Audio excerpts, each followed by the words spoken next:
প্রথম থেকে প্রথম থেকে আজকে কয়দিন ধরে আছেন আপনারা? 3 দিন। 3 দিন আসছেন না? কি মেয়ে ফোন আনছেন না? দুটো উভয়পক্ষে কথা বলে আসছেন নাকি? আচ্ছা ঠিক আছে। কতদিন ধরে আমাদের সম্পর্ক? আপনার সম্পর্ক কতদিন?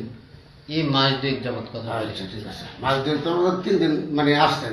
এখন তো রাত্রে আসছেন সকালে গেছেন তো রাত্রে আসছেন সকালে চলে গেছেন? না না সকালে না, আমি রাত্রে আসি, মানে রাত্রে ঘন্টা চলে গেছি। আচ্ছা বুঝছি। কাজ করে চলে গেছেন? হ্যাঁ 20 বাইরে যাচ্ছে গেছে মানে কাজ করে চলে গেছেন বলেন? না না আঙ্কেল, এটা না। আই সব লাড়ি আনো স্যার লাড়ি কো কাজ না করলেও না না না হ্যাঁ করছি এটা তো শেষ কথা এই তো এক বছর ধরে সুন্দর মাত্রা দেখা দেন ধরম কি আমরা এটা থাকতাম না, আপনারা যদি পয়সা শেয়ার করেন তাহলে আমরা ভিডিও ছাড়া আমরা কোনো ভিডিও ছাড়া হতো না, ভিডিও থাকতাম না, আমি নিষেধ করেছি করে কথা বলবো, ভিডিও ছাড়া হতো না। কেউ আমরা জানাইতে পারছি না আপনাকে মানুষ আমাদেরকে আমরা বলছি যে কেউ না শুনো আপনার এই পর্যন্ত শেষ আমরা